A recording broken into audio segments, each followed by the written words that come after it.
Hello friends, myself Abhi and we are going to start UPSC go channel. हम daily the Hindu analysis के सारे topics complete करते हैं। आज 22 नवंबर है और 21 नवंबर के टॉपिक्स हम कंप्लीट करने वाले हैं। आपको मेरे लेक्चर्स बहुत पसंद आने वाले हैं। उसका एक ही रीजन है, क्योंकि मेरे लेक्चर्स में आपको handwritten notes simple easy language में मिलने वाले हैं। उसके अलावा ये सब डिस्क्रिप्टिव फॉर्म में होंगे। चलो आप टॉपिक को स्टार्ट करते हैं। फाइनली स्टैच्यू ऑफ यूनिटी कहाँ लोकेटेड है, सबसे पहले इस चीज़ को देख लो। कल का क्वेश्चन था स्टैच्यू ऑफ यूनिटी वाला, उसका आंसर है गुजरात। चलो आज का क्वेश्चन समझ लो। Latest country which became the member of IMF, यानी जो इंटरनेशनल मॉनेटरी फंड है उसका जो ऐसा कौन सा देश है जो कि अभी जस्ट रिसेंटली लेटेस्ट कंट्री जो कि आईएमएफ का मेंबर बना है। तो ये आपको आंसर बताना है। चलो टॉपिक को स्टार्ट करते हैं। आज बहुत अच्छे अच्छे आर्टिकल आए हैं, हम सारी चीज़ों को समझते हुए जाएंगे। सबसे पहले China is the biggest security anxiety for India and Australia. तो अभी हमको क्या चीज़ समझनी है कि एक्चुअली ऑस्ट्रेलिया 2 दिन से आ रहा है। परसों के दिन भी 2+2 डायलॉग मीटिंग के कारण ऑस्ट्रेलिया का नाम आया था। तो हमको क्या पढ़ना है, एक तो इसमें क्या आ गया इंडिया एंड ऑस्ट्रेलिया की इंडिया एंड ऑस्ट्रेलिया दोनों की हमको रिलेशनशिप समझनी है। उसके साथ में ऑस्ट्रेलिया की लोकेशन को भी देखना है। कैसे? सबसे पहले ऑस्ट्रेलिया क्या है, तो 6th लार्जेस्ट नेशन है इन द वर्ल्ड। अब ये चीज़ों को समझ लो कि वर्ल्ड के अंदर 6ठा लार्जेस्ट नेशन कौन सा है, ऑस्ट्रेलिया। और ये किसके बीच में, तो इंडियन ओशन और पैसिफिक ओशन के बीच में है। एक साइड में इंडियन ओशन है, दूसरी साइड में पैसिफिक ओशन है। आइलैंड नेशन भी बोला जाता है इसको। और इसकी ये मेरीटाइम बॉर्डर किन किन के साथ शेयर करता है, ईस्ट तिमोर, इंडोनेशिया, न्यूजीलैंड। याद रखना बहुत इंपॉर्टेंट है। जो इसकी मेरीटाइम बॉर्डर से एक साइड में ईस्ट तिमोर है, इंडोनेशिया है, न्यूजीलैंड है, पपुआ न्यू गिनी है, सोलोमन आइलैंड है, आइलैंड ऑफ न्यू कैलेडोनिया। इस तरह सबके आपको नाम याद होने चाहिए, क्योंकि ये इसकी मेरीटाइम बॉर्डर्स को टच करते हैं। उसके बाद हाईएस्ट पॉइंट कौन कौन से, एक तो माउंट कोस्चिस्को, यानी जो यहाँ पर ऑस्ट्रेलिया का हाईएस्ट पॉइंट कौन सा है, तो माउंट कोस्चिस्को। और रिवर्स कौन कौन सी, एक तो मुरे रिवर, एक डार्लिंग रिवर। आपको दोनों में से मुरे रिवर तो याद रह नहीं रहे, पर डार्लिंग रिवर आपको याद रह सकता है। मजाक कर रहा हूँ। तो इसके अंदर देखो 2 चीज़ें याद रखना। दोनों रिवर्स का नाम बहुत इंपॉर्टेंट रिवर्स है ऑस्ट्रेलिया की, मुरे river and darling reverse, together forming मुरे डार्लिंग रिवर बेसिन। तो अभी आपको जैसे अगर क्वेश्चन आ जाता है डार्लिंग रिवर कहाँ की है, तो ऑस्ट्रेलिया की है। डायरेक्ट क्वेश्चन कभी यूपीएससी में नहीं आता है, वो एक्चुअली ऐसा कुछ करके स्टेटमेंट वाइज करके पूछ सकते हैं कि मुरे रिवर, डार्लिंग रिवर, इस तरह की कुछ भी क्वेश्चंस डाल के पूछ सकते हैं। बट हाँ ध्यान रखना मैपिंग के हिसाब से, या फिर लोकेशन आ जाती है डार्लिंग रिवर की और ऑस्ट्रेलिया की लोकेशन आ जाती है, और उसके आसपास रिवर्स की लोकेशन आ जाती है कि इस साइड में मुरे रिवर है, डार्लिंग रिवर है। तो ये सारी चीज़ आपको ध्यान में रखनी है कि मुरे रिवर कहाँ है, डार्लिंग रिवर कहाँ है, क्योंकि जो चीज़ न्यूज़ में है उससे रिलेटेड क्वेश्चन आने के चांस है। चलो अभी साथ के साथ देख लो इंडिया ऑस्ट्रेलिया की रिलेशनशिप भी देख लो। अभी इंडिया एंड ऑस्ट्रेलिया देखो, मोस्टली हमारी जितनी भी कंट्रीज के साथ रिलेशनशिप बनी है वो आज़ादी के बाद बनी है। हमारा देश आज़ाद हुआ था 1947 में, उसके बाद रिलेशनशिप स्टार्ट हुई। लेकिन ऑस्ट्रेलिया ऐसा देश था जिसके साथ रिलेशनशिप हमारी 1941 के अंदर ही स्टार्ट हो गई। हमारा पहला ट्रेड ऑफिस ऑफ इंडिया वो सिडनी के अंदर मतलब उसकी सिडनी के अंदर उसको खोल दिया गया था, ओपन कर दिया गया था 1941 में। उसके बाद 1998 के अंदर क्या हुआ, इंडिया ऑस्ट्रेलिया रिलेशंस आर लो। क्यों? क्योंकि हमने एक न्यूक्लियर टेस्ट किया था, इंडिया के द्वारा किया गया था, उसको सभी वेस्टर्न कंट्री ने उसको कंडेम किया, और ऑस्ट्रेलिया भी उसमें अपना बराबर का जिम्मेदार था। उसने कहा कि हम तो वेस्टर्न कंट्रीज के साथ है। तो उस टाइम पे 1998 में इंडिया ऑस्ट्रेलिया के रिलेशन थोड़े कम हो गए थे। उसके बाद 2014 में ऑस्ट्रेलिया, हमारे प्राइम मिनिस्टर मोदी जी थे, धीरे धीरे उनकी रिलेशनशिप बढ़ने लग गई, और Australia signed A uranium supply deal with India. और इंडिया के साथ में उन्होंने कौन सी सप्लाई डील की, यूरेनियम सप्लाई डील। उसके बाद पीपल टू पीपल टाई भी समझ लो साथ के साथ ही। हमारे लगभग 10 लाख के आसपास 9.76 lakh people of Indian origin वो कहाँ रहते हैं, ऑस्ट्रेलिया में रहते हैं। तो इतनी बड़ी कम्युनिटी अगर ऑस्ट्रेलिया में रह रही है, इसका मतलब है कि लोगों का कल्चरल रिलेशनशिप भी बढ़ जाता है। उसके बाद स्ट्रेटेजिक टाइज 2020 के अंदर prime minister of both countries, दोनों कंट्रीज के जो प्राइम मिनिस्टर्स है वो उन्होंने एक बायलैटरल रिलेशनशिप की थी from strategic partnership to comprehensive strategic partnership. यानी उन्होंने क्या किया कि हमारे पहले स्ट्रेटेजिक पार्टनरशिप थी, लेकिन प्राइम मिनिस्टर मोदी जी और जो हमारे ऑस्ट्रेलिया के प्राइम मिनिस्टर है उन दोनों की रिलेशनशिप इतनी अच्छी है कि नाउ वो कंप्रेहेंसिव स्ट्रेटेजिक पार्टनरशिप में कन्वर्ट हो चुकी है। 2021 में दोनों कंट्रीज के पीएम ग्लासगो में मिले थे। 2022 के अंदर there has been a series of high level engagement, यानी जो मिनिस्टर लेवल की बैठक होती है वो भी स्टार्ट हो गई थी। 2022 में हमारी डिप्लोमेटिक रिलेशंस की 75वीं एनिवर्सरी थी, मतलब 75 साल हो गए थे हमारे 2022 के अंदर इंडिया ऑस्ट्रेलिया रिलेशनशिप को। 2023 के अंदर इंडियन जो ऑस्ट्रेलिया की वर्चुअल समिट हुई, अब इस चीज़ को याद रखना। 2023 में क्या हुआ था, इंडिया और ऑस्ट्रेलिया की वर्चुअल समिट हुई थी। और डिफेंस कोऑपरेशन में 2021 में 2+2 मीटिंग हुई पहली बार, जिसके अंदर एक साइड में डिफेंस मिनिस्टर और एक्सटर्नल अफेयर मिनिस्टर होते हैं, और दूसरी साइड में दूसरी कंट्री के एक्सटर्नल अफेयर मिनिस्टर और डिफेंस मिनिस्टर होते हैं। 2023 में अभी होने वाली है, अभी वही चल रहा है 2+2 डायलॉग, और 2024 में होने के चांसेज है। तो ये चलो ये भी समझ गया। मिलिट्री एक्सरसाइज क्या होती है, तो हमारे यहाँ पे एक मालाबार एक्सरसाइज होती है जो क्वाड कंट्रीज के बीच में होती है। तो क्वाड कंट्रीज का पार्ट कौन है, इंडिया भी पार्ट है, जिसके अंदर इंडिया, ऑस्ट्रेलिया, जापान और यूएस, ये चारों कंट्रीज मिलकर एक क्वाड ग्रुप बनाते हैं, और चारों देशों का ये जो क्वाड ग्रुप है उनके द्वारा एक मालाबार एक्सरसाइज की जाती है, और उसके अंदर मतलब ऑस्ट्रेलिया और इंडिया की रिलेशनशिप उससे भी एक तरह से बढ़ती है। और सबसे मेन रिलेशनशिप बढ़ने का कारण है चाइना फैक्टर। चाइना की जो अग्रेसिव पॉलिसी है उससे इंडिया भी परेशान है और ऑस्ट्रेलिया भी परेशान है। तो दोनों के लिए मेन कॉमन फैक्टर है चाइना, और चाइना फैक्टर होने के कारण हमारे लिए कॉमन एम्बिशन है। क्वाड कंट्रीज का भी आपको पता है कि मेन एम्बिशन क्या है, इंडो पैसिफिक रीजन के अंदर पीस क्रिएट करना, उसमें शांति लेकर आना। तो इसलिए चाइना की जो अग्रेसिव पॉलिसी है उसके खिलाफ ही क्वाड कंट्रीज है। तो इस तरह हमारा जो चारों देश है उनका एक ही ऑब्जेक्ट है, तो जब सेम ऑब्जेक्ट होता है तो उनकी रिलेशनशिप बढ़ने के चांसेस बढ़ जाते हैं। चलो ये टॉपिक भी बहुत अच्छे से समझ लिया हमने, इंडिया ऑस्ट्रेलिया रिलेशनशिप को देख लिया है और ऑस्ट्रेलिया की लोकेशंस को भी देख लिया है। उसके अलावा अब नेक्स्ट टॉपिक पढ़ते हैं, evening of music and dance as 54th I up I opens with starry ceremony. अभी देखो मेरी बात सुनो, इसमें से क्या जो न्यूज़ है वो कोई मतलब नहीं है, लेकिन हमारे लिए काम की न्यूज़ है।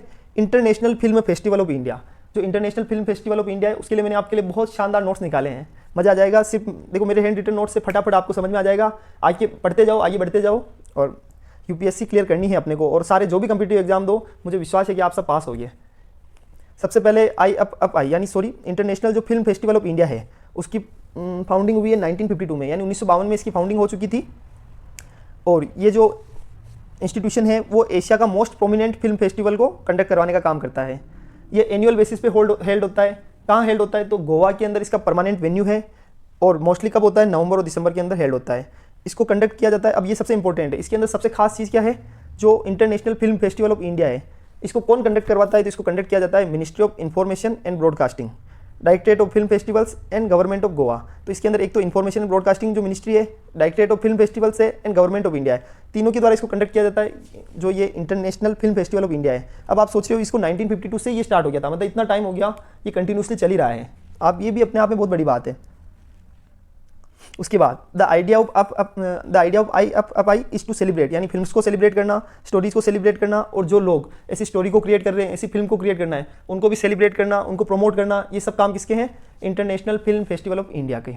ठीक है, ये टॉपिक समझ में आ गया। इसकी फाउंडेशन मतलब 1952 से ये स्टार्ट हो गए थे, एनुअल बेसिस पर इसकी मतलब ये हेल्ड होते हैं, और मिनिस्ट्री ऑफ इंफॉर्मेशन ब्रॉडकास्टिंग के द्वारा इसको कंडक्ट किया जाता है। तो हमने ये टॉपिक भी समझ लिया है। नेक्स्ट टॉपिक समझो, India's October gold import surge to a 31 month high, यानी 21 महीनों के अंदर सबसे ज़्यादा गोल्ड का इंपोर्ट हमने कब किया है, अक्टूबर महीने में। हमने कभी इतना नहीं किया जितना आप सोचिए पिछले 31 महीनों में, मतलब पिछले 3 सालों में सबसे ज़्यादा हाई इंपोर्ट हमने अक्टूबर मंथ में किया है। तो अभी हमको ये समझना है कि गोल्ड कैसे क्या सिस्टम है। तो सबसे पहले ये चीज़ देखो, एक वर्ल्ड गोल्ड काउंसिल का डेटा है, उसके हिसाब से इंडिया के अंदर जो हाउस होल्ड्स है, टोटल हाउस होल्ड्स, उनके पास कम से कम 24,000 से 25,000 टन ऑफ गोल्ड है। टेम्पल, इंडिया की टेम्पल्स में बहुत सारा गोल्ड रिजर्व भरा पड़ा है। ऐसा क्यों? क्योंकि देखिए आप सोचिए कि हम किसी शादी होती है तो हम जैसे हमारे यहाँ बहू आए या बेटी को, मोस्टली ऐसा रिवाज है, तो वहाँ ऐसा होता है कि मतलब सब पिता अपने बेटी को या बहू को सोना दिलाते हैं, इस तरह। तो ये जो रिवाज है उसके हिसाब से हाउस होल्ड के अंदर घरों में बहुत सारा सोना, 24,000 से 25,000 टन ऑफ गोल्ड इंडिया के अंदर केवल हाउस होल्ड के अंदर है। और टेम्पल होल्ड, और जो टेम्पल्स है वहाँ पर भी सोने का बहुत बड़ा भंडार पड़ा है, बहुत सारा पुराना गोल्ड, इतना पुराना गोल्ड वहाँ पड़ा है, और मतलब खूब सारा, जिसको कोई मतलब काउंटिंग ही नहीं है। उसके अलावा RBI also maintain gold reserve, RBI ने मेंटेन कर रखा है गोल्ड रिजर्व को। ऐसा क्यों कर रखा है? क्योंकि देखो आरबीआई को भी फॉरेक्स रिजर्व मेंटेन करना पड़ता है, और जो फॉरेक्स रिजर्व मेंटेन होता है उसका एक पार्ट है गोल्ड रिजर्व। और गोल्ड रिजर्व एक्चुअली इन्फ्लेशन को एक तरह से कंट्रोल करने का काम करता है, क्योंकि अगर कहीं मंदी आ जाए, कुछ भी आ जाए, तो देश के अंदर अगर उस मुद्रा की वैल्यू नहीं हो जाती, कितनी बार ऐसी सिचुएशन आ जाती है जब मुद्रा की वैल्यू तो बिल्कुल खत्म हो जाती है, लेकिन गोल्ड ऐसी चीज़ है जो एनी टाइम उसकी मॉनेटरी वैल्यू बनी रहेगी। इसलिए एक फिक्स अमाउंट का जो गोल्ड होता है उसको मेंटेन करना आरबीआई के लिए बहुत जरूरी है। अराउंड 120 से 200 ton of gold are smuggled into India every year, हर साल इंडिया के अंदर 120 से 200 टन ऑफ जो गोल्ड है उसको स्मगल किया जाता है। आप सोचिए कितना बड़ी क्वांटिटी है। India is second largest consumer in world after China, और चाइना के बाद इंडिया सेकंड लार्जेस्ट कंज्यूमर है गोल्ड का, क्योंकि यहाँ पे लोग बहुत ज़्यादा है, हमारे यहाँ रीति रिवाज और बहुत सारी चीज़ों के कारण गोल्ड का कंजम्पशन ज़्यादा होता है, इसलिए इंडिया सबसे बड़ा कंज्यूमर है। अब एक बॉडी का हमने जिक्र किया था, World Gold Council, non profit association of world's leading gold producer, यानी जो वर्ल्ड की जो लीडिंग गोल्ड प्रोड्यूसर्स है, यानी जो गोल्ड को प्रोड्यूस करने का काम करते हैं, उनका एक नॉन प्रॉफिट एसोसिएशन है। कौन है? World Gold council. हेडक्वार्टर कहाँ है? लंदन के अंदर। और इसका काम क्या होता है? ये प्रमोट करता है कि प्रॉपरली रेगुलेट करता है कि वर्ल्ड के अंदर जो 3/4 हिस्सा है, टोटल ऐसी कंट्रीज या ऐसे मेंबर्स जो कि वर्ल्ड के अंदर 3/4 सप्लाई करने का काम करते हैं, उन प्रोड्यूसर्स को कवर कौन करता है? World Gold council. तो ये इतने बड़े मतलब मार्केट को कैप्चर करने का काम करता है। गोल्ड स्मगलिंग को के अंदर अभी क्या हुआ कि एक डायरेक्टरेट ऑफ रेवेन्यू इंटेलिजेंस है, उनके डेटा के हिसाब से फाइनेंशियल ईयर 21-22 के अंदर 500 करोड़ की गोल्ड को कॉन्फिस्केट कर दिया गया था। अब आप सोचिए फाइनेंशियल के अंदर भी 500 करोड़ का गोल्ड अगर कॉन्फिस्केट कर दिया गया है, तो आप सोचिए कि कितना मतलब ये तो सिर्फ कॉन्फिस्केट किया है, लेकिन एक्चुअल में स्मगलिंग कितनी हुई होगी। इसलिए लिखा हुआ है कि 100 से 120 टन गोल्ड की स्मगलिंग डेली हर साल होती है इंडिया के अंदर। ये छोटा डेटा नहीं होता है। तो आप सोचिए अपने आप में कितनी बड़ी स्मगलिंग हो रही है गोल्ड की। चलो नेक्स्ट टॉपिक देखते हैं। एडिटोरियल आया है, बहुत शानदार एडिटोरियल है, द हिंदू के अंदर से आया है। आप देखिए, देखो हिंदू के अंदर जो एडिटोरियल आया है वो मैं आपको दिखाता हूँ। पहले दोनों चीज़ें आपको बता दूंगा अभी मैं। A fact check unit that is unconstitutional, ये तो आया है द हिंदू का एडिटोरियल। उसके अलावा जो भी एडिटोरियल है वो कोई मतलब नहीं है, कुछ काम की नहीं है। तो हम जो चीज़ें इंपॉर्टेंट होती हैं उन्हीं को ही पढ़ते हैं। और दूसरा जो एडिटोरियल है ये हमने मतलब इंडियन एक्सप्रेस से उठाया। एक्चुअली इसको उठाने का रीज़न क्या था, क्योंकि ये लिखा हुआ है कि देखो आप समझो ये बहुत बड़ा इंपॉर्टेंट टॉपिक है और ये आपके मेंस के अंदर एक अपने आप में बहुत बड़े टॉपिक को कवर करने वाला है। इसको समझो अच्छे से, मैं आपको बहुत अच्छे से समझाने वाला हूँ। Killer robots and China challenge. तो ऑटोनोमस वेपन्स, ऑटोनोमस वेपन्स क्या होते हैं? ऐसे वेपन्स जो ऑटोमेटिकली, जिसके अंदर आपको कुछ नहीं करना है, वो उनके अंदर आर्टिफिशियल इंटेलिजेंस होती है या उनका खुद का माइंड होता है। जो ऐसे रोबोट्स जो अपने आप ही काम करते हैं, उनको सिर्फ एक तरह से गाइड करने की जरूरत भी नहीं है, उनके अंदर उनका खुद का माइंड होता है, बस उनको एक बार डायरेक्शन देने की जरूरत है। जैसे आपने किसी उसके ऑपरेशन के लिए भेज दिया है मिलिट्री के अंदर, अगर कोई भी ऐसा ऑटोनोमस वेपन है, अगर उसको मिलिट्री में भेज दिया है तो आपको सिर्फ एक बार डायरेक्शन देना है कि ये काम करना है, उसके बाद वो सब काम ऑटोमेटिकली कर लेगा।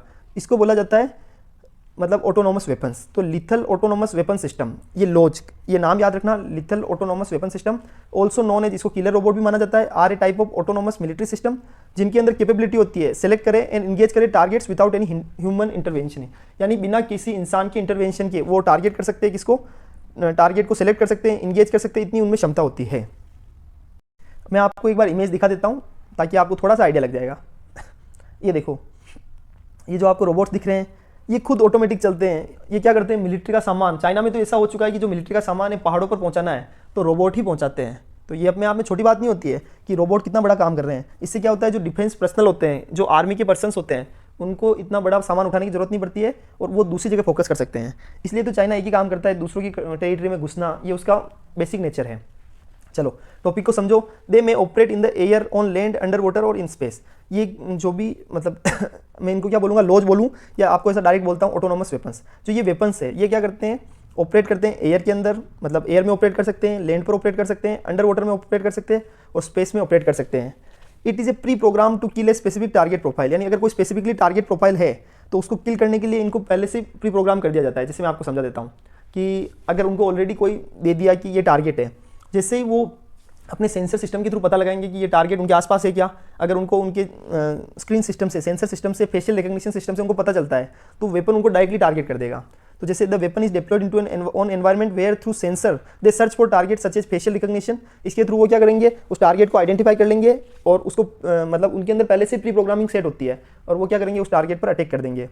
ये जो लॉज होते हैं, ये ऑटोमेटिक वेपन सिस्टम होते हैं, ये कॉन्ट्रावर्शियल होते हैं, इनकी एथिकल कंसर्न्स भी होती है। अभी हम सब चीज़ें समझने वाले हैं। तो अभी आर्टिफिशियल इंटेलिजेंस का क्या रोल है इन वेपन सिस्टम में, तो क्या होता है देखो मैं समझाता हूँ। ऑटोनॉमी इन वेपन सिस्टम, वेपन सिस्टम में ऑटोनॉमी कैसे आएगी, अगर ऑटोनॉमी लेके आनी है, यानी वो सेल्फ गवर्न कैसे करेंगे, सेल्फ रूल कैसे करेंगे, तो दो चीज़ें होती है। या तो उनको पहले से प्री डिफाइंड टास्क, यानी सबसे उनको एक एक चीज़ प्रॉपर्ली समझा दी जाए, समझा दी इन द सेंस उनके अंदर डेटा फीड कर दिया जाए कि आपको ये करना है, यहाँ से सामान को उठाना है। अभी आपने थोड़े टाइम पहले एक रोबोट पढ़ा होगा जिसने क्या हुआ, एक आदमी को उठा के मशीन के ऊपर डाल दिया था, उससे उस आदमी की डेथ हो गई। तो उनके अंदर एक पहले से प्री डिफाइंड डेटा होता है, जो क्या करते हैं, उनको पहले से बता दिया जाता है कि इस सामान को उठा के इस मशीन में रखना है। कंटिन्यूसली ये काम वो करते रहते हैं, तो ये इसको बोलते हैं प्री डिफाइंड टास्क। तो या तो ये ऑप्शन है, या आर्टिफिशियल इंटेलिजेंस उसमें डेवलप किया जाए, उस आर्टिफिशियल इंटेलिजेंस से उनका दिमाग चलने लग जाएगा और उससे उनको बेसिक आइडिया लग जाएगा कि इस केस में ये करना है। AI एज एन इनेबलर, और AI इनेबलर के रूप में भी काम कर सकता है। अब आप बोलेंगे ऐसा भी होता है, तो बिल्कुल होता है। कैसे कि शुरुआत के अंदर उसके अंदर कोई प्री डिफाइंड टास्क या आर्टिफिशियल इंटेलिजेंस को इंस्टॉल नहीं किया, लेकिन जब उसको इनकॉर्पोरेट कर दिया, सारी चीज़ें हो गई और जब ऑपरेशन का समय आया तब उसके अंदर आर्टिफिशियल इंटेलिजेंस को इनेबल किया गया। उसके बाद भी उसके अंदर मतलब AI सिस्टम को इनेबल किया जा सकता है। और बेनिफिट्स क्या है, जो ऑटोमेटिक वेपन सिस्टम है तो उनके बेनिफिट्स यही है कि फोर्स को मल्टीप्लाई करता है और बैटल फील्ड को एक्सपांड करता है। आप सोचिए कि हमारे पास किसी के पास 100 जवान है, लेकिन जवान तो 100 है, लेकिन अगर रोबोट्स ऐसे किलर रोबोट्स को ऐसे 10,000 किलर रोबोट्स है, तो ये अपने आप में मिलिट्री की एफिशिएंसी को बढ़ाएगा। हमारे एक तरह से वो फोर्स का काम करेंगे और ह्यूमन का लॉस भी कम होगा। तो रिसोर्स एलोकेशन एफिशिएंसी, ये लॉन्ग ड्यूरेशन तक काम कर सकते हैं। इंसान थक जाता है लेकिन ये नहीं थकेंगे। इनकी बैटरी को चार्ज किया, इनको प्रॉपर्ली जैसे एक्टिवेट किया कि एक रोबोट फॉर एग्जांपल 4 दिन के लिए चलता है, तो अगर 4 दिन के लिए उसको चार्ज कर दिया गया तो उसके बाद क्या सिस्टम बनेगा कि उसको 4 दिन तक कुछ भी, उसको तो खाने की जरूरत भी नहीं है, लेकिन इंसान थक जाता है, लेकिन उसके लिए कोई इशू नहीं है। तो लॉन्ग ड्यूरेशन तक काम कर सकते हैं, कॉस्ट इफेक्टिव मैनर में काम कर सकते हैं। कोई भी ऑपरेशन और सर्जिकल स्ट्राइक्स हो वहाँ पर भी इनका यूज किया जा सकता है, क्योंकि ह्यूमन का इंटरवेंशन खत्म हो जाता है। Reducing casualty and human suffering, अगर कोई भी युद्ध में इंसान, अभी जैसे रशिया यूक्रेन का वॉर हुआ था, उसके अलावा अभी हमास एंड इजराइल का वॉर हुआ, यहाँ पर बहुत सारे लोगों की मतलब जो सोल्जर्स होते हैं उनकी डेथ हुई है। तो अगर रोबोट से हमला किया जाएगा तो क्या होगा, सोल्जर की डेथ नहीं होगी, तो ह्यूमन का जो सफरिंग होगी, ह्यूमन की जो कैजुअलिटी होगी वो ऑटोमेटिकली रिड्यूस हो जाएगी।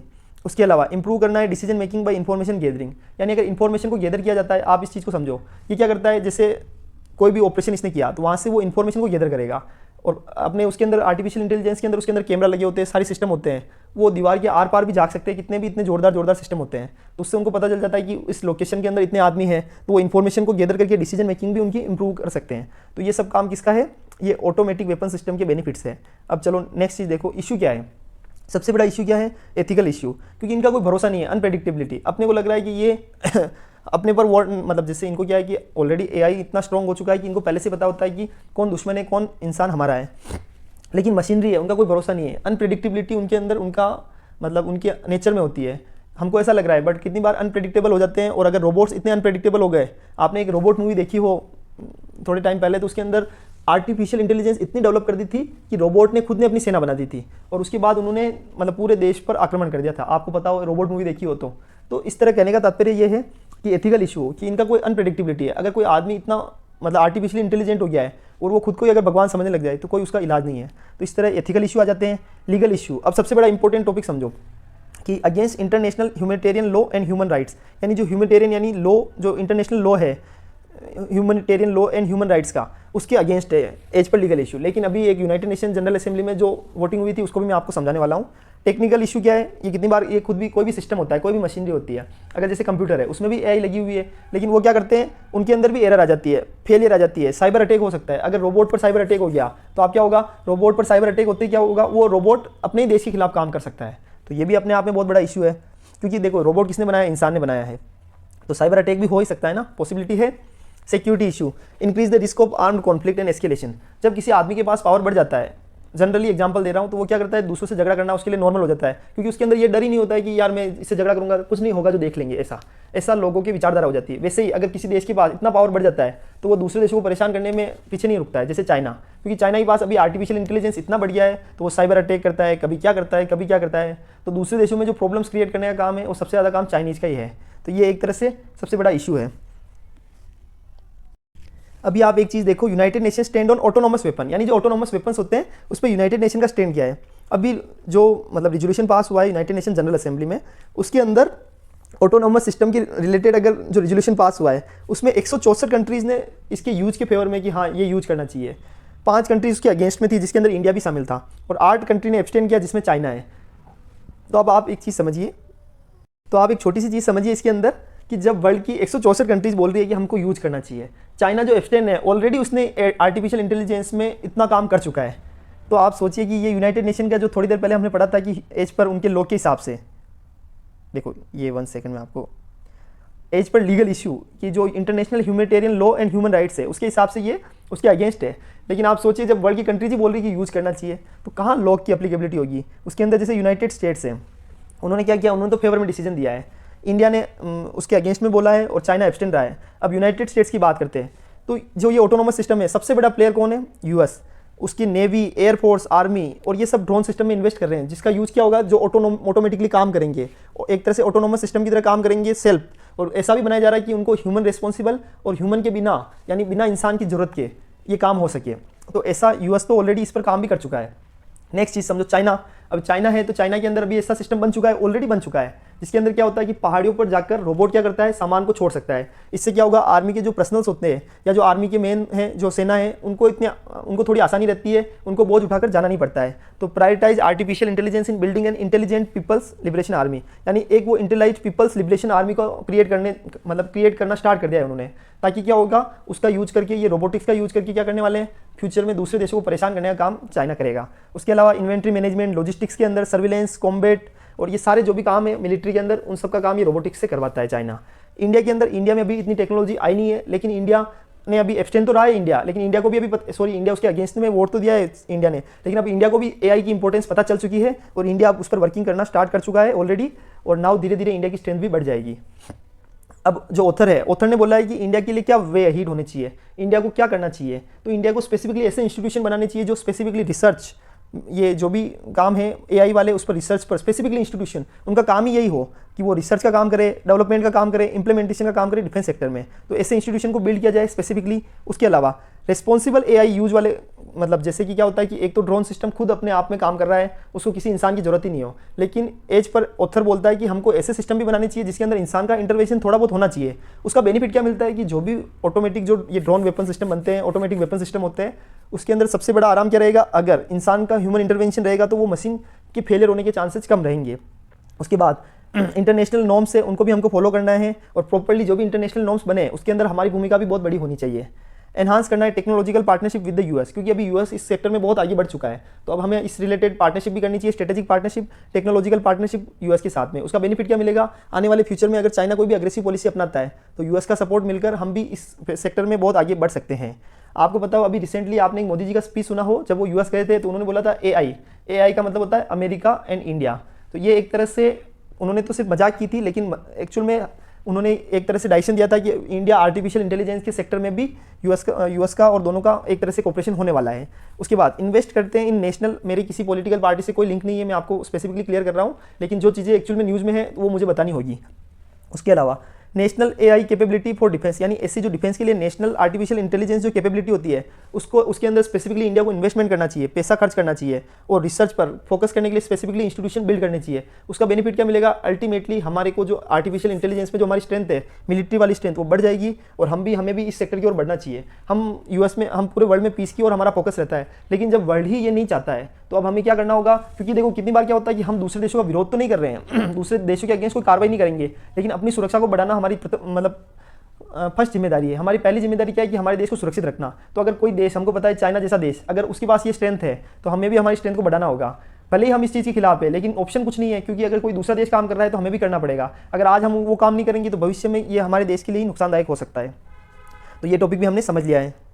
अब आप एक एडिटोरियल और देखिए, एक एडिटोरियल जो है फैक्ट चेक यूनिट, मैं आपको पहले इसका इमेज दिखा देता हूं, जो एडिटोरियल द हिंदू के अंदर आया है। इसमें क्या हुआ, अभी रिसेंटली तमिलनाडु की जो गवर्नमेंट है वो उन्होंने एक फैक्ट चेक यूनिट को एस्टेब्लिश किया है, जिसका ऑब्जेक्ट क्या है उसका ऑब्जेक्ट एक ही है। देखो ये एडिटोरियल दिख रहा है आपको, उसमें तमिलनाडु गवर्नमेंट का ऑब्जेक्ट है कि जो भी मीडिया के कर्मचारी या मीडिया के अंदर जो भी मीडिया सेक्टर है, अगर कोई भी तमिलनाडु की गवर्नमेंट के खिलाफ कुछ भी बोलता है तो क्या करेंगे, कुछ भी बोलता है, कोई भी स्टेटमेंट पॉजिटिव हो नेगेटिव हो, तमिलनाडु गवर्नमेंट उसको चेक करेगी। अगर उनको उसमें कोई भी एरर लगती है, कोई भी इशू लगता है, तो वो क्या बोलेंगे, इसको मिस इन्फॉर्मेशन की तरह ट्रीट करेंगे। तो इस तरह ये एक तरह से अनकॉन्स्टिट्यूशनल है, ऑथर ऐसा बोल रहा है। ऐसा क्यों, क्योंकि आप एक तरह से अगर मीडिया की स्वतंत्रता को ही बंद कर दोगे, जो हमारा आर्टिकल 19 है, फंडामेंटल राइट है, जिसके अंदर एक व्यक्ति को स्वतंत्रता है कि वह कुछ भी अपना, मतलब स्वतंत्रता का अधिकार है, और जब स्वतंत्रता का अधिकार का सीधा सीधा हनन हो जाएगा, क्योंकि अगर आप उन पर उस इंफॉर्मेशन को मिसलीडिंग बोल दोगे तो उसके बाद कोई भी ऑथर आर्टिकल लिखने से डरेगा, एडिटोरियल लिखने से डरेगा, मीडिया वाले कोई भी इन्फॉर्मेशन शेयर करने से पहले सोचेंगे कि क्या पता इस इन्फॉर्मेशन को मिस इन्फॉर्मेशन नहीं बनाया जाए वैसा, जबकि वो एक्चुअल में रियल इन्फॉर्मेशन हो सकती है। हमारी जो पीआईबी है, एज पर पीआईबी के हिसाब से एक पीआईबी चेक नाम से भी ऑलरेडी हमारे यहाँ पर एक, मतलब पीआईबी चेक नाम से ऐप है, वो क्या करता है, सेंट्रल गवर्नमेंट का है। उसके अंदर अगर पीआईबी के रिलेटेड कोई भी डेटा है, इंडिया के अंदर कोई भी व्यक्ति हो, अगर कोई ऐसी इन्फॉर्मेशन है जो कि एक्चुअल में रॉन्ग है, सेंट्रल गवर्नमेंट से रिलेटेड, पीआईबी से रिलेटेड, पब्लिक इन्फॉर्मेशन ब्यूरो, तो उससे रिलेटेड कोई गलत इन्फॉर्मेशन है तो पीआईबी चेक करता है उस इन्फॉर्मेशन को, एंड फिर क्या करता है पीआईबी, उस इन्फॉर्मेशन जो पीआईबी चेक है उस इन्फॉर्मेशन को चेक करते हैं। अगर कोई मिसलीडिंग इन्फॉर्मेशन, अभी जो मतलब उस पर अगर कोई भी टेलीविजन या फिर कोई भी जो हम बोलते हैं ना कि सरकारी संस्थाओं के द्वारा अगर कोई इन्फॉर्मेशन छापी गई है और कोई भी व्यक्ति उस इन्फॉर्मेशन को मिसलीडिंग बता रहा है, या यूट्यूब पे आजकल बहुत सारी वीडियो में कि ये इन्फॉर्मेशन अपने मन से ही बताते हैं, तो उस केस में क्या एप्लीकेबिलिटी होगी कि वो पीआईबी चेक के थ्रू उस इन्फॉर्मेशन को मिसलीडिंग बता देंगे। तो ये सेंट्रल गवर्नमेंट की है, लेकिन जब स्टेट गवर्नमेंट ऐसा करने लग जाएगी तो वो बहुत बड़ी दिक्कत है। देखो पीआईबी चेक तो एक्चुअली क्या है कि वो सिर्फ पीआईबी की जो डेटा है, जो उन्होंने इन्फॉर्मेशन फैलाई है, उसका कोई गलत इन्फॉर्मेशन तो नहीं फैला रहा है, उससे रिलेटेड ही है। लेकिन रिसेंटली सेंट्रल गवर्नमेंट ने भी एक फैक्ट चेक यूनिट बनाई, मैं आपको मतलब जो ये सब आर्टिकल में लिखा हुआ है, सेंट्रल गवर्नमेंट ने भी क्या है, एक फैक्ट चेक यूनिट बनाई है, जिसका काम यही है कि पूरे इंडिया के अंदर अगर कोई भी व्यक्ति मिसलीडिंग इन्फॉर्मेशन फैलाता है तो उसको तुरंत उस पर कार्रवाई करनी है। और जो ये इन्फॉर्मेशन टेक्नोलॉजी जो रूल्स आए हैं ना 2023 वाले, उसके तहत उसके अंदर इन्होंने प्रोविजन डाला है। लेकिन जैसे ही उन्होंने ये fact check unit central government ने बनाई है, उसका क्या हुआ, कोर्ट में मामला चला गया, मुंबई कोर्ट के अंदर। बॉम्बे कोर्ट था पहले, तो बॉम्बे कोर्ट के अंदर चला गया है, और उस बॉम्बे कोर्ट के अंदर क्या हुआ कि जब वो मामला गया है तो अभी तक कोर्ट का डिसीजन 1 दिसंबर को आने वाला है। तो सेंट्रल गवर्नमेंट भी रुक गई है कि अभी उन्होंने इस पर आगे कोई कार्रवाई नहीं की है कि एक बार कोर्ट का मामला क्लियर हो जाए, कोर्ट का क्या डिसीजन रहता है, और कोर्ट अगर कोई भी अच्छा मतलब डिसीजन दे दे कि हाँ इसके अंदर इस तरह से आप फैक्ट चेक यूनिट बना सकते हो, ये एप्लीकेबिलिटी ऐसे होगी, उसके बाद ही सेंट्रल गवर्नमेंट उस पर कोई कार्रवाई करेगी। लेकिन जो हमारी स्टेट गवर्नमेंट है, तमिलनाडु गवर्नमेंट, उन्होंने कोर्ट के डिसीजन से पहले अपना डिसीजन दे दिया कि उन्होंने ऑलरेडी उस फैक्ट चेक यूनिट की स्थापना भी कर दी है। तो ये एक्चुअली उन्होंने बहुत गलत किया है, और जो पावर सेंट्रल गवर्नमेंट के पास है एक्चुअल में, उन्होंने स्टेट गवर्नमेंट ने भी उसी पावर का यूज़ कर लिया है। तो अभी हम इसको अब समझते हैं। देखो मैंने सारे आर्टिकल के अंदर सारे निचोड़ तो बता दिया है, लेकिन अभी मैंने जो पॉइंट्स लिखे हैं उनको बता देता हूँ। पीआईबी का फैक्ट चेक फॉर सेंट्रल, मतलब सेंट्रल गवर्नमेंट का है। उसके अलावा तमिलनाडु की गवर्नमेंट ने मीडिया के स्पीच को रोक, मतलब चेक करने के पर्पज से फैक्ट चेक यूनिट की स्थापना की है। उससे किसका फंडामेंटल राइट्स का वायोलेशन है एज पर आर्टिकल 19। और कौन बोल रहा है? ऑथर बोल रहा है। ऑथर ये भी बोल रहा है कि हमारे देश की जो डेमोक्रेटिक वैल्यूज़ है उनका भी ये एक तरह से वायोलेशन है, क्योंकि ये तो बहुत ही गलत है ना। उसके अलावा सेंट्रल गवर्नमेंट ने जो यूनिट बनाई थी उस पर वो कोर्ट, बॉम्बे कोर्ट के डिसीजन का ऑलरेडी वेट करी है government. If any editorial article is written but if Tamil Nadu government doesn't like it, अगर तमिलनाडु गवर्नमेंट के पक्ष में नहीं है और वो उसको पसंद नहीं करती है तो वो क्या करेंगे? उसको टेक करेगी रियल न्यूज़ की तरह और फेक न्यूज़ की तरह। रियल न्यूज़ को भी फेक न्यूज़ की तरह टेक कर दिया जाएगा। अब आप एक छोटी सी चीज़ और समझो कि जैसे तमिलनाडु गवर्नमेंट के अंदर एक क्या सिस्टम है, वहाँ पे मैंने आपको ऑलरेडी बताया गया है कि वहाँ पर फ्री बीस का सिस्टम जोरदार है। 40% अगर कोई भी मतलब 41% जो लोग हैं वो बोलते हैं कि अगर हमको फ्री बीस मिलेगी तो हम उस सरकार को वोट देंगे। तो ये डेटा भी आपको साथ के साथ इसलिए बता रहा हूँ क्योंकि रिसेंटली ये फ्री बीस वाला टॉपिक हमने पढ़ा था, तो इसलिए मैंने कहा साथ के साथ आपको ये डेटा भी अपडेट कर देता हूँ कि 41% ऑफ तमिलनाडु की जो पॉपुलेशन है उसमें से 41% पॉपुलेशन का मानना है कि जो हमको फ्री बीस देगा, जो हमको रेवड़िया बांटेगा, हम उसी को वोट देंगे। ऐसा अगेंस्ट डेमोक्रेसी, ये डेमोक्रेसी के अगेंस्ट है। और एक यूरोपियन कमीशन का भी एक code of practice on information आया है, मिस इन्फॉर्मेशन से रिलेटेड एक कोड ऑफ प्रैक्टिस आया है। तो यूरोपियन कमीशन ने क्या किया? पहले पब्लिक पोल किया पब्लिकली, और यूरोपियन कमीशन के अंदर जितने भी मेंबर्स हैं एक बार सभी मेंबर्स से पोल करवाया कि क्या ये डिसीजन हमारा सही है या गलत है। जब सारे मेंबर्स ने पोल कर दिया फाइनली, फिर उसके बाद क्या हुआ? उसके बाद यूरोपियन कमीशन वो लॉ लेकर आया है, code of practice on information. और इस लॉ के अंदर क्या कर रहे हैं? वो भी फैक्ट चेक करेंगे कि यूरोपियन जो कम्युनिटी है, जो यूरोपियन कमीशन जो वो उनका जो एरिया है उसके अंदर कोई मिस इन्फॉर्मेशन तो नहीं फैली है। लेकिन वो तब आया जब पब्लिक की ओपिनियन लेने के बाद और मेंबर्स की ओपिनियन लेने के बाद। लेकिन हमारे इंडिया के अंदर जो तमिलनाडु गवर्नमेंट है और जो उन्होंने पब्लिक पोल तो को लेना तो जरूरी समझा ही नहीं है। उसके अलावा सेंट्रल गवर्नमेंट भी ये डेटा लाई है, तो सेंट्रल गवर्नमेंट ने भी कोई पब्लिक पोल नहीं लेकर आई है। लेकिन दोनों में एक छोटा सा डिफरेंस है। जो सेंट्रल गवर्नमेंट की फैक्ट चेक यूनिट है वो किस पर कार्रवाई करेगी? जो ऐसे यूट्यूबर्स, ऐसे मतलब सोशल मीडिया के जो यूजर्स है जो कि मिस इन्फॉर्मेशन को फैला रहे हैं अपने यहाँ से बैठे बैठे, तो उनके खिलाफ तो कौन कार्रवाई करेगा? सेंट्रल गवर्नमेंट ने, उसका उद्देश्य यह है। लेकिन तमिलनाडु गवर्नमेंट का ऑब्जेक्ट क्या है कि जो मीडिया वाले अगर कोई भी इन्फॉर्मेशन फैलाते हैं तो वो उस इन्फॉर्मेशन को चेक करेंगे, वो सही है या गलत है, वो डिसाइड करने का काम तमिलनाडु गवर्नमेंट का है। तो अल्टीमेटली वो वायोलेशन है किसका? फंडामेंटल राइट्स का। तो दोनों में छोटा सा यही डिफरेंस है, वो मैंने आपको समझा दिया है। एडिटोरियल को बहुत अच्छे से हमने समझा है, सारे पॉइंट्स को अच्छे से कवर किया है, और इसके रिलेटेड टॉपिक और भी आएंगे क्योंकि अब जैसे फैक्ट चेक यूनिट बन गई है, 1 दिसंबर को जब मतलब कोर्ट का डिसीजन आ जाएगा, इससे रिलेटेड और भी डेटा आते रहेंगे, हम फिर से पढ़ेंगे। और आज हमने सबसे इंपॉर्टेंट टॉपिक क्या पढ़ा था? जो हमारा ऑटोनोमस वेपन्स को पढ़ा था। इस टॉपिक को हमने अच्छे से समझ लिया है कि लिथल ऑटोनोमस वेपन सिस्टम को अच्छे से समझ लिया है। उसके अलावा गोल्ड स्मगलिंग को पढ़ा है, वर्ल्ड गोल्ड काउंसिल को देख लिया है, and international film festival of India को देख लिया है। इसको कौन कंडक्ट करता है? तो ministry of information and broadcasting, directorate of film festival and the government of Goa, इसको भी समझ लिया है। साथ के साथ ही हमने इंडिया ऑस्ट्रेलिया की रिलेशनशिप को देख लिया है, ऑस्ट्रेलिया की लोकेशन को देख लिया है। और एक टॉपिक और इंपॉर्टेंट है जो सिर्फ न्यूज़ में सिर्फ जानना है, मतलब सिर्फ ज़्यादा कुछ खास नहीं है बट ठीक है। यूएफओ जो अनफाइंडिंग ऑब्जेक्ट होते हैं, sighting in afternoon shuts Imphal air space for 3 hours. क्या हुआ एक्चुअली? जो इम्फाल है, मतलब वहाँ पर क्या हुआ अभी रिसेंटली, कल की बात है, वहाँ पर क्या हुआ कि यूएफओ जो अनफाइंडिंग ऑब्जेक्ट नजर आए। तो अब ऐसा लग रहा है कि या तो वो चाइना का कोई अनफाइंडिंग ड्रोन सिस्टम है या फिर कोई ऐसा है कि जो हम एलियंस बोलते हैं, ऐसा कुछ ऑब्जेक्ट नजर आया है। इस पर अभी तक पूरी रिसर्च चल रही है, लेकिन ऐसे बार बार दिखते रहते हैं कि ऐसे ऑब्जेक्ट्स जिनका अभी तक पता नहीं चला कि एक्चुअल में आए कहाँ से है। और फिर क्या हुआ कि इम्फाल के अंदर क्या हुआ, जैसे ही ये नजर आए ऑब्जेक्ट 2-3 घंटे तक, तो जो एयर स्पेस था वहाँ जो एरोप्लेन आने वाली थी उनको रोक दिया गया कि वहाँ नहीं उतरे, क्योंकि वो ऑब्जेक्ट बीच में आ रहा था। उसके बाद जो हमारे तेजस है, जो हमारे इंडियन आर्मी, मतलब जो इंडियन एयरफोर्स है, उनके जो तेजस को 2 तेजस को वहाँ भेजा गया कि आप एक बार देख के आओ कि ये क्या चीज़ है। तो जैसे ही वो ऊपर गए वहाँ पर वो ऑब्जेक्ट मतलब क्लियर हो गया, वहाँ कुछ था ही नहीं, जैसे कि ऑब्जेक्ट था ही नहीं। तो इस तरह एक्चुअली ये समझ में नहीं आ रहा है कि वो चाइना का था या चाइना ने ऐसा कुछ भेजा है या फिर एक्चुअल में वो एलियंस थे। तो ये तो एक्चुअली रिसर्च की बात ही पता चलेगा। इस पर ऑलरेडी साइंटिस्ट रिसर्च कर रहे हैं, और अगर कुछ ऐसा मिलता है तो इससे ये पता चलेगा कि वर्ल्ड, हमारी जो मतलब सोलर जो ग्रह है या सूर्यमंडल है उसके बाहर भी जीवन है, हो सकता है वहाँ से एलियंस आए हो। तो ये सब चीज़ें तो समय ही बताएगा। आप भी यहीं हो, मैं भी यहीं हूँ, जैसे जैसे इन्फॉर्मेशन आती रहेगी we will discuss on it. ठीक है, चलो मैंने टॉपिक को बहुत अच्छे से समझा दिया है। आप ये सारे टॉपिक आपको अच्छे से पढ़ने हैं, समझने हैं, और आपको एक छोटी सी चीज़ ध्यान में रखनी है कि हमारा एक ही लक्ष्य है कि IAS बनना है। ठीक है, अब लेटेस्ट कंट्री जो कि IMF का मेंबर बनी है, ये एक्चुअल में UPSC से रिलेटेड क्वेश्चन है। ठीक है, वो आजकल पेयर वाला क्वेश्चन तो नहीं है ये वाला, लेकिन मैंने ये क्वेश्चन इसीलिए लिया है क्योंकि ये क्वेश्चन एक्चुअली मतलब अच्छा क्वेश्चन था, IMF से रिलेटेड था, और इसका क्वेश्चन UPSC में भी आ सकता है। वैसा कुछ सिंपल क्वेश्चन है, ज़्यादा कोई बड़ी बात नहीं है। आप देखिए। Thank you so much. जय हिंद, जय भारत। अगर कोई भी मेरे लेक्चर में आपको छोटी सी भी कमी लगती है, आप कमेंट कीजिए, मैं 100% उसको इंप्रूव करूँगा। टेलीग्राम का लिंक भी दे रहा हूँ, साथ में वहाँ आपको PDF मिल जाएगी। अच्छे से पढ़िए, आगे बढ़िए। Thank you so much.